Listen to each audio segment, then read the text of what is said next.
ओम श्री गणेशाय नमः। ओम नमः शिवाय। नमस्कार दोस्तों आप सभी को हमारे YouTube channel Shraddha and faith में स्वागत है। दोस्तों आज आप श्रवण करें शिव महापुराण के 11वें दिन की कथा। सूत जी बोले कि हे मुनीश्वरों, ब्रह्मा जी की यह बात सुनकर नारद जी ने विनय पूर्वक उन्हें प्रणाम करके पुनः पूछा। नारद जी बोले कि भक्त वत्सल भगवान शंकर कैलाश पर्वत पर कब गए और महात्मा कुबेर के साथ उनकी मैत्री कब हुई? परिपूर्ण मंगल विग्रह महादेव जी ने यहाँ क्या किया, यह सब मुझे बताइए। इसे सुनने के लिए मुझे बड़ी उत्सुकता है। ब्रह्मा जी बोले कि हे नारद, मैं चंद्रमौली भगवान शंकर के चरित्र का वर्णन करता हूँ। वे जिस प्रकार कैलाश पर्वत पर गए और कुबेर की उनके साथ मैत्री हुई, यह सब सुनिए। काम्पिल्य नगर में सोमयाग करने वाले कुल में उत्पन्न यज्ञ विद्या विशारद यज्ञदत्त नामक एक दीक्षित ब्राह्मण था। वह वेद वेदांग का ज्ञाता, प्रबुद्ध, वेदांत आदि में दक्ष और एक राजाओं से सम्मानित, परम उदार और तेजस्वी था। वह अग्निहोत्र आदि कर्मों में सदैव संलग्न रहने वाला, विद्या अध्ययन परायण, सुंदर रमणीय अंगों वाला तथा चंद्रबिंब के समान आकृति वाला था। उस दीक्षित ब्राह्मण के गुणनिधि नामक एक पुत्र था। उपनयन संस्कार हो जाने के बाद उसने 8 विद्याओं का भली भांति अध्ययन किया, किंतु पिता के अनजान में वह धूर्त कर्म में प्रवृत्त हो गया। उसने अपनी माता के पास से बहुत सा धन ले लेकर जुआरियों को सौंप दिया और उनसे मित्रता कर ली। वह ब्राह्मण के लिए अपेक्षित आचार विचार से रहित, संध्या स्नान आदि कर्मों से परांगमुख, वेद शास्त्र आदि का निंदक, देवताओं और ब्राह्मणों का अपमान करने वाला और स्मरताचार विचार से रहित होकर गाने बजाने में आनंद लेने लगा। उसने नटों, पाखंडियों और भांडों से प्रेम संबंध स्थापित कर लिया। माता के द्वारा प्रेरित किए जाने पर भी वह पिता के समीप कभी नहीं गया। घर के अन्य कर्मों में व्यस्त वह दीक्षित ब्राह्मण जब जब अपनी दीक्षित पत्नी से पूछता कि हे कल्याणी, घर में मुझे पुत्र गुणनिधि नहीं दिखाई पड़ रहा है, वह क्या कर रहा है? वह तब यही कहती कि वह इस समय स्नान करके तथा देवताओं की पूजा करके बाहर गया है। अभी तक पढ़कर वह अपने 2-3 मित्रों के साथ पढ़ने के लिए गया हुआ है। इस प्रकार उस गुणनिधि की एक पुत्र माता सदैव दीक्षित को धोखा दे रही थी। वह दीक्षित ब्राह्मण उस पुत्र के कर्म और आचरण को कुछ भी नहीं जान पाता था। 16वें वर्ष में उसने उसके साथ कर्म आदि सब संस्कार भी कर दिया। इसके पश्चात उस दीक्षित यज्ञदत्त ने गृह सूत्र में कहे गए विधान के अनुसार अपने उस पुत्र का पाणी ग्रहण संस्कार भी कर दिया। हे नारद, स्नेह से आर्द्र हृदय वाली उसकी माता पास में बैठाकर मृदु भाषा में उस पुत्र गुणनिधि को प्रतिदिन समझाती थी कि हे पुत्र, तुम्हारे महात्मा पिता अत्यंत क्रोधी स्वभाव वाले हैं। यदि वो तुम्हारे आचरण को जान जाएंगे तो तुमको और मुझको भी मारेंगे। तुम्हारे पिता के सामने मैं तुम्हारी इस बुराई को नित्य छिपा देती हूँ। तुम्हारे पिता के समाज में प्रतिष्ठा सदाचार से ही है, धन से नहीं। हे पुत्र, ब्राह्मणों का धन तो उत्तम विद्या और सज्जनों का संसर्ग है। तुम प्रसन्न मन होकर अपनी रुचि उनमें क्यों नहीं लगा रहे हो? तुम्हारे पितामह आदि पूर्वज सुयोग्य, क्षत्रिय, वेद विद्या में पारंगत विद्वान, दीक्षित, सोमयाज्ञिक ब्राह्मण है। ऐसी लोक प्रसिद्धि को प्राप्त किए थे। अतः तुम दुष्टों की संगति छोड़कर साधुओं की संगति में तत्पर हो। सद विद्या में मन लगाओ और ब्रह्मोचित सदाचार का पालन करो। तुम रूप से पिता के अनुरूप ही हो। यश, कुल और शील से भी उनके अनुरूप बनो। इन कर्मों से तुम लज्जित क्यों नहीं होते हो? अपने बुरे आचरण को छोड़ दो। तुम 19 वर्ष के हो गए हो और यह तुम्हारी पत्नी 16 वर्ष की है। इस सदाचारिणी का वर्णन करो, अर्थात इससे मधुर संबंध स्थापित करो और पिता की भक्ति में तत्पर हो जाओ। तुम्हारे ससुर भी अपने गुण और शील के कारण सर्वत्र पूजे जाते हैं। हे पुत्र, उन्हें देखकर और उनकी प्रशस्ति को सुनकर भी तुम्हें लज्जा नहीं आती? अपनी बुरी आदत को छोड़ दो। हे पुत्र, तुम्हारे सभी मामा भी विद्याशील तथा कुल आदि से अतुलनीय है। तुम उनसे भी नहीं डरते। तुम तो दोनों वंशों से शुद्ध हो। तुम इन पड़ोसी ब्राह्मण कुमारों को देखो और अपने घर में ही अपने पिता के इन विनयशील शिष्यों को ही देखो। हे पुत्र, जब राजा भी तुम्हारे इस दुष्ट आचरण को सुनेंगे तो तुम्हारे पिता के प्रति अपनी श्रद्धा त्याग कर उनकी वृत्ति भी समाप्त कर देंगे। अभी तो लोग यह कह रहे हैं कि यह लड़कपन की दुष्चेष्टा है। इसके पश्चात वे प्राप्त हुए प्रतिष्ठित दीक्षित की उपाधि भी छीन लेंगे। सभी लोग तुम्हारे पिता को और मुझको भी दुष्ट वचनों से धिक्कारेंगे और कहेंगे कि इसकी माता दुष्चरित्रा है, क्योंकि माता के चरित्र को ही पुत्र धारण करता है। तुम्हारे पिता पापी नहीं है, वे तो श्रुति स्मृतियों के पद पर अनुगमन करने वाले हैं। उन्हीं के चरणों में मेरा मन लगा रहता है, जिसके साक्षी भगवान सदाशिव है। मैंने ऋतु समय में किसी दुष्ट का मुख भी नहीं देखा जिसका तुम्हारे ऊपर प्रभाव पड़ गया हो। अरे, वह विधाता ही बलवान है, जिसके कारण तुम्हारे जैसा पुत्र उत्पन्न हुआ है। माता के द्वारा इस प्रकार हर समय समझाए जाने पर भी उस अत्यंत दुष्ट बुद्धि वाले ने अपने उस दुष्कर्म का परित्याग नहीं किया, क्योंकि व्यसन प्राप्त प्राणी दुर्बोध होता है। मृगया, मद, पेशून्य, असत्य भाषण, चोरी, धूत और वेश्यागमन आदि इन व्यसनों से कौन खंडित नहीं हो जाता है। वह दुष्ट जो संदूक, वस्त्र और वस्तुओं को घर में दिखता उन वस्तुओं को ले जाकर जुआरियों को सौंप देता था। एक बार घर में पिता के हाथ की एक रत्न जड़ित अंगूठी रखी थी। उसे चुरा कर उसने किसी जुआरी के हाथ में दे दिया। संजोग से दीक्षित ने किसी जुआरी के हाथ में उस अंगूठी को देख लिया और उससे पूछा कि तुम्हें यह अंगूठी कहाँ से प्राप्त हुई। उस दीक्षित के द्वारा बार बार कठोरता से पूछे जाने पर उस जुआरी ने कहा कि हे ब्राह्मण, आप जोर जोर मुझ पर क्यों आक्षेप कर रहे हैं? क्या मैंने इसे चोरी से प्राप्त किया है?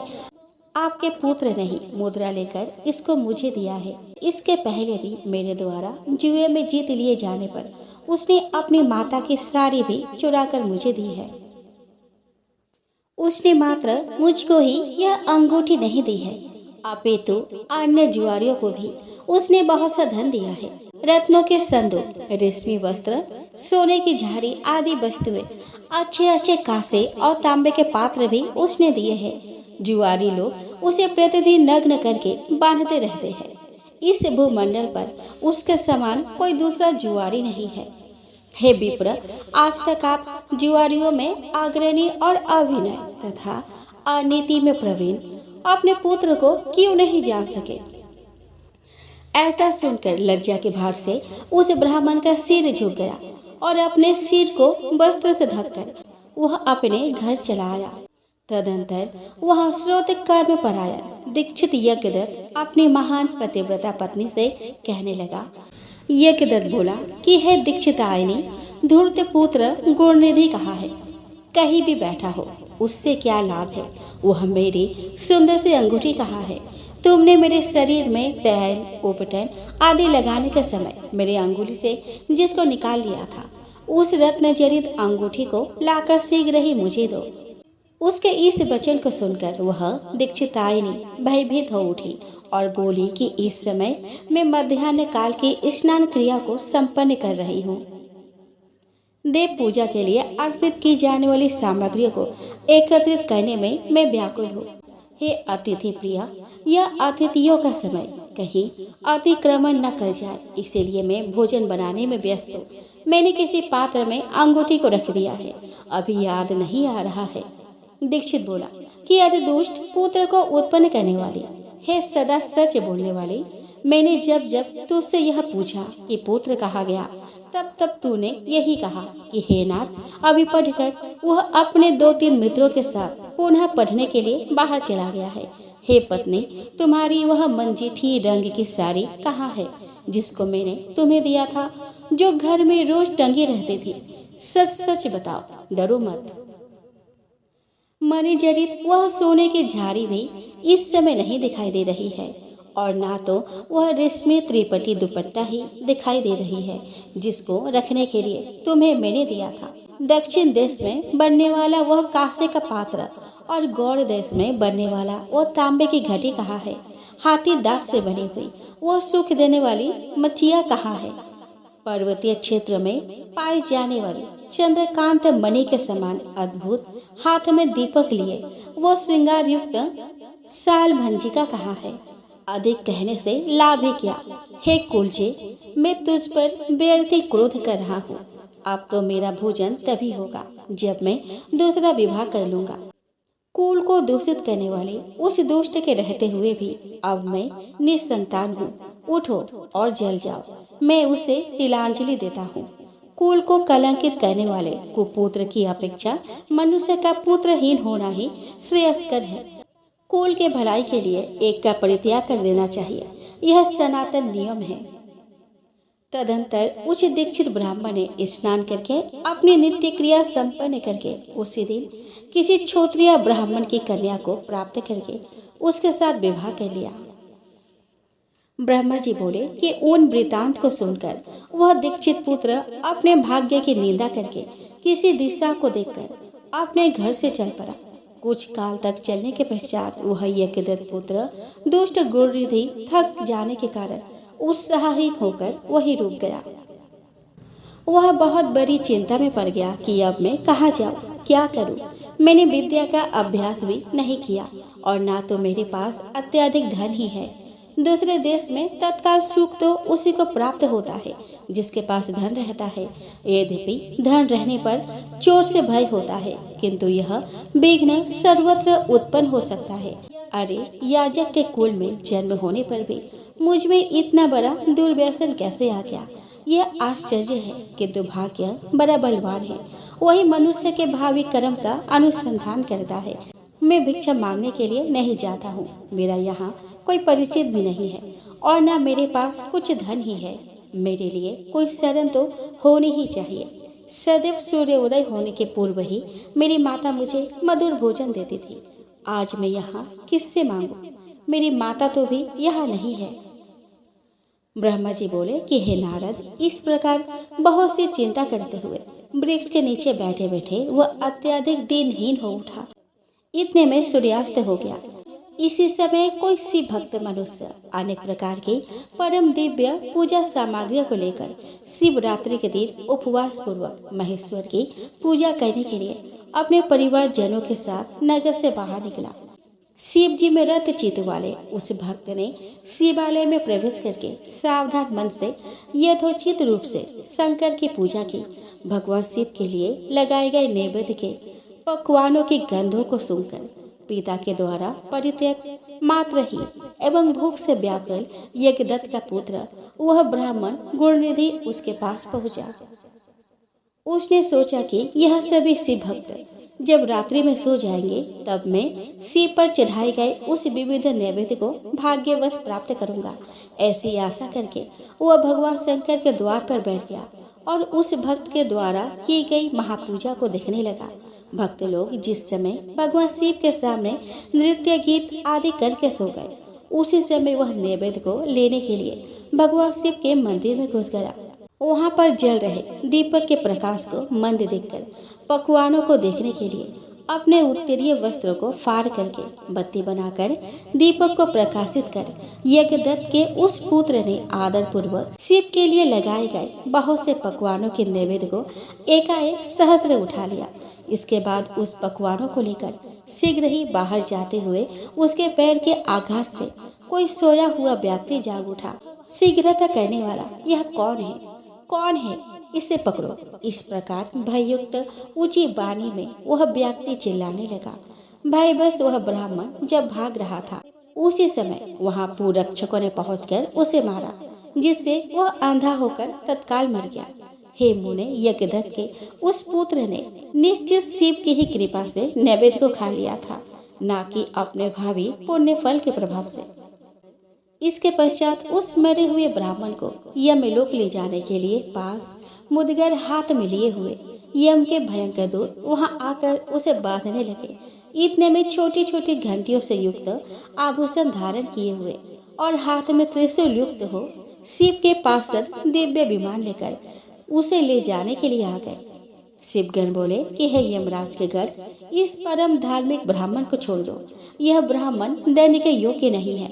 इसके समस्त पाप भस्म हो चुके हैं। इसके अनंतर शिव पार्षदों के वचन को सुनकर यमराज के गण आश्चर्यचकित हो गए और महादेव जी के गणों से कहने लगे कि शंभु के गणों को देखकर डरे हुए तथा प्रणाम करते हुए यमराज के दूतों ने इस प्रकार कहा कि हे गणों, यह ब्राह्मण तो दुराचारी था। यमगण बोले कि कुल की मर्यादा का उल्लंघन करके यह माता पिता की आज्ञा से परांगमुख, सत्य सोच से परिभ्रष्ट और संध्या आदि स्नान से रहित था। यदि इसके अन्य कर्मों को छोड़ भी दिया जाए तो भी इसने शिव के निर्माल्य चढ़ाए गए नैवेद्य का उल्लंघन किया है, अर्थात चोरी की है। इसके इस है कर्म को आप सब स्वयं देख ले। आप जैसे लोगों के लिए यह स्पर्श के योग्य भी नहीं है। जो शिव निर्माल्य को खाने वाले, शिव निर्माल्य की चोरी करने वाले और शिव निर्माल्य को देने वाले हैं, उनका स्पर्श अवश्य ही पापकारक होता है। विष को जानबूझकर पी लेना श्रेयस्कर है और अछूता का स्पर्श कर लेना भी अति उत्तम है, किंतु कंठगत प्राण होने पर भी शिव निर्माल्य का सेवन उचित नहीं है। धर्म के विषय में आप सब जिस प्रकार प्रमाण है वैसे हम लोग नहीं है। हे शिवगण सुनिए, यदि इसमें धर्म का लेश मात्र भी हो तो हम सब उसे सुनना चाहते हैं। यम के दूतों की इस बात को सुनकर शिव के पार्षद भगवान शिव के चरण कमल का स्मरण करके कहने लगे। शिव के सेवक बोले कि है यम किंकरो, जो सूक्ष्म शिव धर्म है उन्हें सूक्ष्म दृष्टि वाले ही जान सकते हैं। उन्हें आप अदृश्य स्थूल दृष्टि वाले कैसे जान सकते हैं। हे यमदूतों, पाप रहित इस यज्ञदत्त पुत्र ने यहाँ पर जो पुण्य कर्म किया है उसे सावधान होकर सुनो। इसने शिवलिंग के शिखर पर पड़ रही दीपक की छाया को दूर किया और अपने उत्तरीय वस्त्र को फाड़कर उस दीपक की वर्तिका बनाई और फिर उससे दीपक को पुनः जलाकर उस रात्रि में शिव के लिए प्रकाश किया। हे किंकरो, इसने उस कर्म के अतिरिक्त अन्य भी पुण्य कर्म किया है। शिव पूजा के प्रसंग में इसने शिव के नामों का स्मरण किया और स्वयं उनके नामों का उच्चारण भी किया है। भक्त के द्वारा विधिवत की जा रही पूजा को इसने उपवास रखकर बड़े ही मनयोग से देखा है। अतः इन पुण्य के प्रभाव से यह आज ही हम लोगों के साथ शिवलोक को जाएगा। वहाँ शिव का अनुगामी बनकर यह कुछ समय तक उत्तम भोगों को भोग करेगा। तत्पश्चात अपने पाप रूपी मैल को धोकर वह कलिंग देश का राजा बनेगा, क्योंकि यह श्रेष्ठ ब्राह्मण निश्चित ही शिव का प्रिय हो गया है। हे यमदूतों, अब इसके विषय में कुछ कहने की आवश्यकता नहीं है। तुम लोग जैसे आए हो वैसे ही अति प्रसन्न मन से अपने लोक को चले जाओ। ब्रह्मा जी बोले कि हे मुनीश्वर, उनके वाक्य को सुनकर परांग मुख हुए समस्त यमदूत अपने लोक को लौट गए। हे मुने घरों ने यमराज से गुणनिधि के उस संपूर्ण वृतांत का निवेदन किया और शिवदूतों ने उनसे जो कहा था वह समाचार आरंभ से उन्हें सुना दिया। धर्मराज बोले कि हे घरों, तुम सब सावधान होकर मेरे इस वाक्य को सुनो। जैसा आदेश दे रहा हूँ वैसा ही प्रेम पूर्वक तुम लोग करो। हे घरों, इस संसार में जो श्वेत भस्म से त्रिपुंड धारण करते हैं उन सभी को छोड़ देना और यहाँ पर कभी मत लाना। हे घरों, जो श्वेत भस्म से शरीर में उद्दोलन करते हैं उन सबको तुम लोग छोड़ देना, यहाँ कभी मत लाना। इस संसार में जिस किसी भी कारण से जो शिव का वेश धारण करने वाले हैं उन सभी लोगों को भी छोड़ देना और यहाँ कभी मत लाना। इस जगत में जो रुद्राक्ष धारण करने वाले हैं या सिर पर जटा धारण करते हैं उन सबको तुम लोग छोड़ देना, यहाँ कभी मत लाना। जिन लोगों ने जीविका के निमित्त ही शिव का वेश धारण किया है उन सबको भी छोड़ देना, यहाँ कभी मत लाना।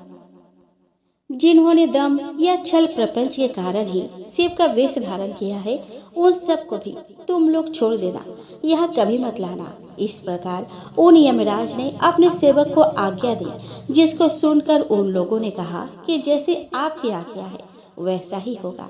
ऐसा कहकर वह मंद मंद हंसते हुए चुप हो गए। ब्रह्मा जी बोले कि इस प्रकार शिव पार्षद ने यमदूतों से उस ब्राह्मण को छुड़ाया और वह पवित्र मन से युक्त होकर शीघ्र ही उन शिव गणों के साथ शिवलोक को चला गया। वहां पर सभी सुख भोगों का उपभोग करके तथा भगवान सदाशिव एवं पार्वती की सेवा करके वह दूसरे जन्म में कालिंग देश के राजा अरिंदम का पुत्र हुआ। उस शिव सेवा परायण बालक का नाम दम हुआ। बालक होते हुए भी वह अन्य शिशुओं के साथ शिव की भक्ति करने लगा। क्रमशः उसने युवा अवस्था प्राप्त की और पिता के परलोक गमन के पश्चात उसे राज्य भी प्राप्त हुआ। उसने प्रेम पूर्वक अनेक शिव धर्म को प्रारंभ किया।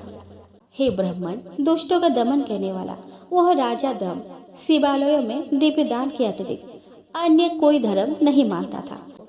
उसने सभी ग्राम और जनपद प्रमुखों को बुला करके यह आदेश दिया कि तुम लोगों को शिवालयों में दीप प्रज्वलित करने की व्यवस्था करनी है। यदि किसी के क्षेत्र में ऐसा नहीं हुआ तो यह सत्य है कि उस क्षेत्र का वह प्रधान निश्चित ही मेरे द्वारा दंड पाएगा। दीपदान से भगवान शिव संतुष्ट होते हैं, ऐसा श्रुतियों में कहा गया है। जिसके जिसके गांव के चारों ओर जितने भी शिवालय है वहाँ वहाँ सदैव बिना कोई विचार किए ही दीपक जलाना चाहिए। आपने आज्ञा के उल्लंघन के दोष पर मैं निश्चित ही अपराधी का सिर काट लूंगा। इस प्रकार उस राजा के भय से प्रत्येक शिव मंदिर में दीपक जलाए जाने लगे। इस प्रकार जीवन पर्यंत इसी धर्म आचरण के पालन से राजा दम धर्म के महान समृद्धि प्राप्त करके अंत में काल धर्म की गति को प्राप्त हुआ।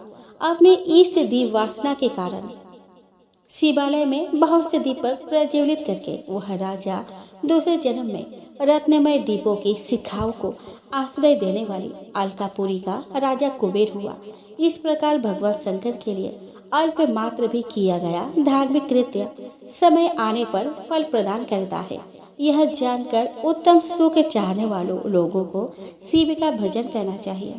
कहा सभी धर्मों से सदा ही दूर रहने वाले दीक्षित का पुत्र और कहा दैव योग से धन चुराने के लिए शिव मंदिर में उसका प्रवेश एवं स्वार्थवश दीप की वर्तिका को जलाकर शिवलिंग के मस्तक पर छाए हुए अंधकार को दूर करने के लिए किया गया उसका पुण्य, जिसके प्रभाव से उसने कलिंग देश का राज्य प्राप्त किया और सदैव धर्म में अनुरक्त रहने लगा। पूर्व जन्म के संस्कार के उदय होने के कारण ही शिवालय में सम्यक रूप से मात्र दीपक को जलाकर उसने यह दिक्पाल कुबेर की महान पदवी प्राप्त कर ली। हे मुनीश्वरों, देखिए यह मनुष्य धर्मा इस समय इस लोक में रहकर इसका भोग कर रहा है। इस प्रकार यज्ञदत्त के पुत्र गौरनिधि के चरित्र का वर्णन कर दिया, जो शिव को प्रसन्न करने वाला है और जिसको सुनने वाले की सभी कामनाएं पूर्ण हो जाती है। ब्रह्मा जी बोले कि पहले के पद्म कल्प की बात है। मुझ ब्रह्मा के मानस पुत्र पुरुष सत्य से विश्रवा का जन्म हुआ और विश्रवा के पुत्र बेश्रवण कुबेर हुए। उन्होंने पूर्व काल में अत्यंत उग्र तपस्या के द्वारा त्रिनेत्रधारी महादेव की आराधना करके विश्वकर्मा की बनाई हुई उस अलकापुरी का उपभोग किया। उस कल्प के व्यतीत हो जाने पर मेघवाहन कल्प आरंभ हुआ। उस समय वह यज्ञदत्त का पुत्र कुबेर के रूप में अत्यंत कठोर तपस्या करने लगा।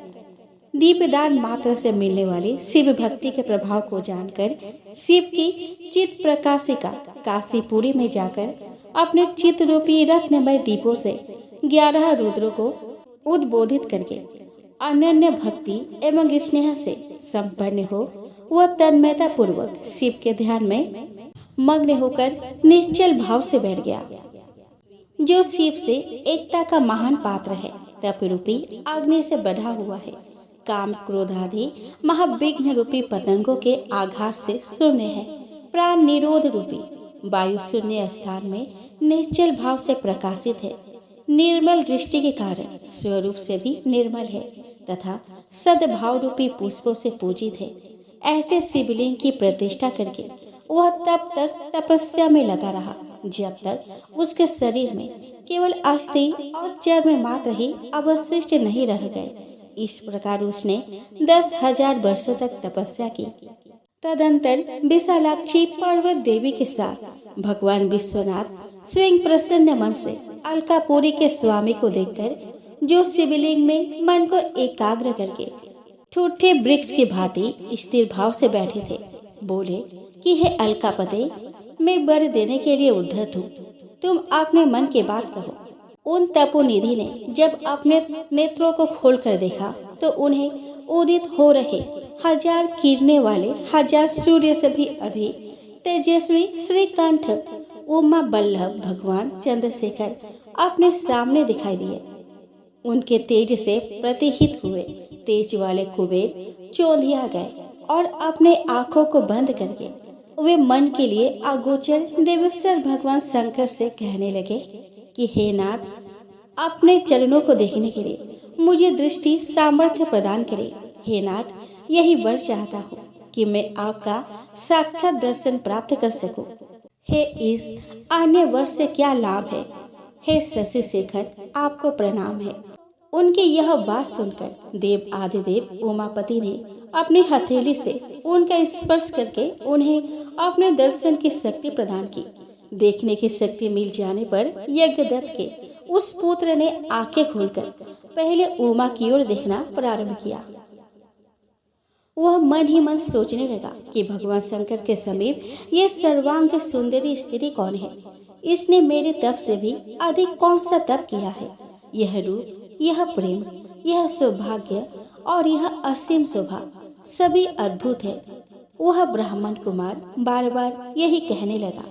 बार बार यही कहता हुआ जब वह क्रूर दृष्टि से उनकी ओर देखने लगा, तब पार्वती के अवलोकन से उसकी बाई आंख फूट गई। तदंतर देवी पार्वती ने महादेव जी से कहा कि हे प्रभु, यह दुष्ट तपस्वी बार बार मेरी ओर देखकर क्या बोल रहा है? आप मेरी तपस्या के तेज को प्रकट कीजिए।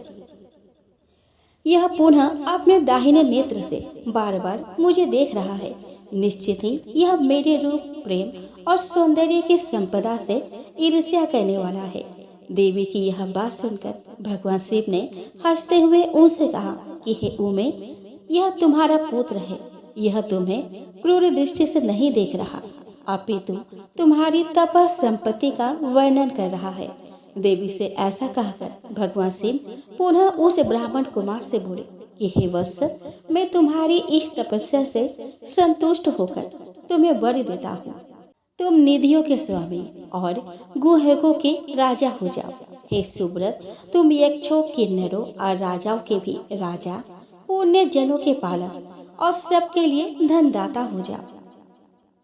मेरे साथ सदा तुम्हारी मैत्री बनी रहेगी और हे मित्र, तुम्हारी प्रीति बढ़ाने के लिए मैं अलका के पास ही रहूंगा, नित्य तुम्हारे निकट वास करूंगा।